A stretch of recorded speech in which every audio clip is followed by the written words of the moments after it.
బాపట్ల జిల్లా చీరాల మండలం జాండ్రపేటలోని దాదా అమీన్ పీర్ దర్గా 50వ గంధ మహోత్సవం భక్తి శ్రద్ధలతో ఘనంగా నిర్వహించారు.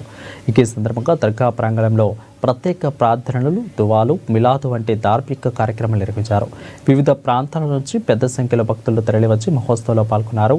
ఈ గంధ మహోత్సవానికి ముఖ్య అతిథిగా కడప 11వ పీఠాధిపతి శ్రీ హజరత్ ఖ్వాజా సయ్యద్ బా, అదేవిధంగా అరీబుల్లా మొహమ్మద్ హుస్సేను చిస్టాఫుల్ ఖాద్రి హాజరయ్యారు. వారు సాంప్రదాయబద్ధంగా గంధమెక్కించి ప్రత్యేక ప్రార్థన నిర్వహించారు.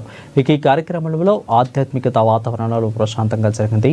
భక్తుల సంక్షేమం, శాంతి, సౌభ్రతత్వం కోసం ప్రత్యేక దువాలు చేసినట్లు నిర్వాహకులు తెలిపారు.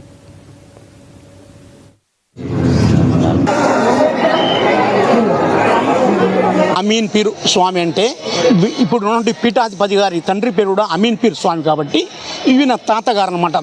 వారి ఉర్సు జరుగుతుంది. ఉర్సు అంటే మహనీయుల యొక్క సంవత్సరాన్ని ఉర్సుగా వ్యవహరిస్తారు. ఈయన మహనీయులు కాబట్టి మహత్యములు చూపించి ఉన్నారు కాబట్టి మహనీయులు అయ్యారు. మహనీయుల యొక్క సంవత్సరాన్ని ఉర్సుగా వ్యవహరిస్తారు. ఇది 50వ ఉర్సు. ఈ ఉర్సుకి ఎక్కడెక్కడి నుంచో ఎన్ని జిల్లాల నుండో వస్తారు. ఎవరు భక్తులు వచ్చి స్వామివారి యొక్క ఆశీస్సులు పొంది వారితోటి సమస్యలు చెప్పుకుంటారు. ఆ సమస్యలకి స్వామివారు పరిష్కారం సూచిస్తారు. ఈ పరిష్కారం చూస్తే ఆ పరిష్కారం వల్ల లబ్ధి పొందుతున్నారు భక్తులు. లబ్ధి పొందకపోతే ఇంతమంది జనాభా ఎందుకు వస్తారు? ఏ జిల్లా నుండి ఎందుకు వస్తారు? 55 సంవత్సరాల నుంచి ఇది పురోగమిస్తుంది కానీ తిరోగమించంలా. ఇటువంటి పురోగమనం జరుగుతుందంటే ఎటువంటి లబ్ధి జనానికి చేకూరకపోతే జరుగుద్ది. ఇది కులమతాలకు అతీతము. దీన్ని నిర్మించిన వాళ్ళు హిందువులు.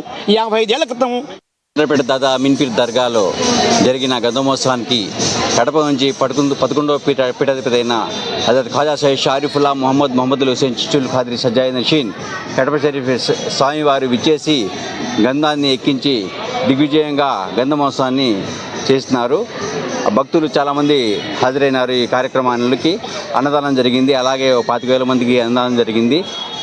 అందరూ కూడా వచ్చి స్వామివారి కృపకు